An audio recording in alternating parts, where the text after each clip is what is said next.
My leader, a story I want to tell you on comparison would have to be my basketball career back in high school.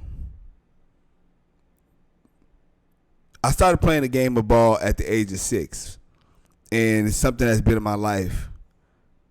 Even to this day, I watch basketball videos probably every single day on YouTube. I'm watching some form of basketball content. But in high school, comparison was something that really taught me something very important and very valuable. And I want to read this to you. Playing basketball in high school taught me a painful message on the never-ending pain of comparison.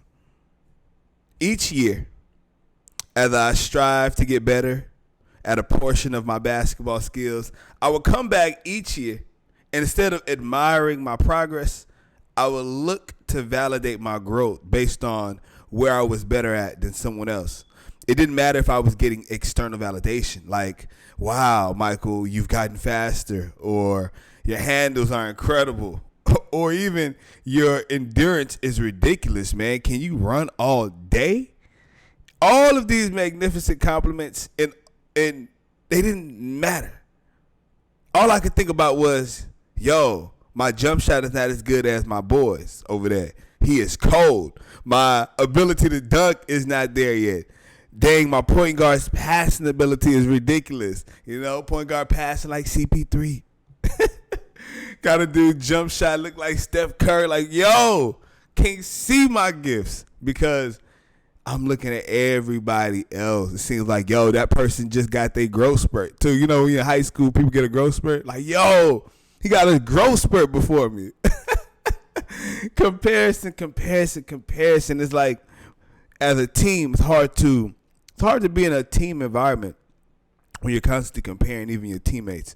And that's something that God had to deal with me on that, because I never saw that I was enough. I never saw the fact that people said, man, you are fast. You have this endurance. You're so hard working.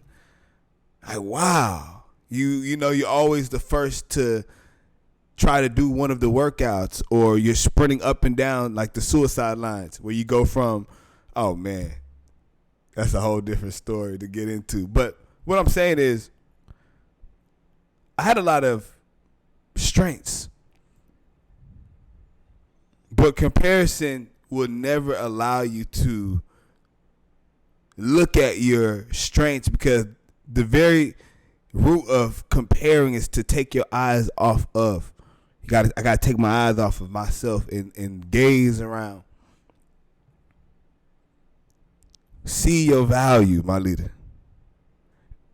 This plays a role in what we do in life as far as our self-identity, the confidence that we have moving forward. If I don't know my strengths, how am I really going to feel like I'm really a leader? How am I going to feel like I can really live up to the position of the role that God has called me to do? How am I going to think that my life even matters, or it's important that I still stay alive or live another day? I need to know how unique I am. And if I'm this unique, then that means I'm special. And if I'm this special, that means, man, I offer something to the world that the same people I'm admiring offer, but mine is just different. My leader, you are so unique that you have something to offer to the globe, to the world. And it's so important that you recognize this right now. There's a leadership book that I've been reading, and it's called The Spirit of Leadership. I finished this book. I'm reading it again. And it's by Dr. Miles Monroe. And in the book, one of the chapters I'm going to read is, or I'm going to paraphrase for you, he talks about leadership from the spirit. So leadership begins in the spirit. Think about this for a second. For leadership to begin in the spirit, this would mean that, once again, God, who is spirit, who lives within us, has your best intentions for you. I want to backtrack. Dr. Miles Monroe, let's read. In this book, The Spirit of Leadership, which teaches on leadership principles that have been around before you and I were even born, there's a chapter where he writes about creation and self-concept. The first thing we are to consider is the source of our thoughts, and that it is the relationship between creation and self-concept. Our attitudes are largely a result of our self-concept. What is your idea about who and what you are? I want y'all to think about that. I want y'all to write that question down. This is crucial because your self-perception influences whether or not you will realize your inherent leadership position. So that goes back to what we just talked about. You realizing your leadership potential goes back to how do you even view yourself? What's your identity of yourself? Is it based on inadequacy? Or do you recognize and realize, whoa, I'm made in the image of God. God sees me in such a profound way regardless of what I did yesterday. Like, he's building me. You must see who you are now. Leadership potential being the full value of what you have to offer to this world. Miles Monroe makes the argument that God didn't give human beings power first. He gave them a self-picture. Paul writes this to the church of Corinthians. But with me, it is very a small thing that I should be judged of you, or of man's judgment. Yeah, I judge not my own self. He that judgeth me is the Lord. Even you, to a certain degree, are not to be trusted with your own self-concept.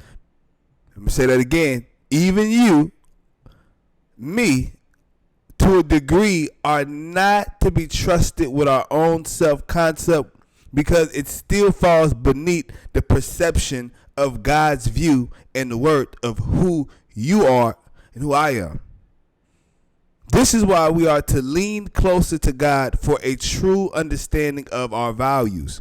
The closer we lean to God, the closer we get to understand our true nature. What if nobody told you this year how incredible you are? I want y'all to really ask me that question. What if nobody told you how incredible you are? It wouldn't matter because you would already understand your own value. You would already understand just how incredible you personally are through the lens of God. Let me say that again. You would already understand just how incredible you are personally through the lens of God. We're going to go to value now. That's going to be our next module. As I close,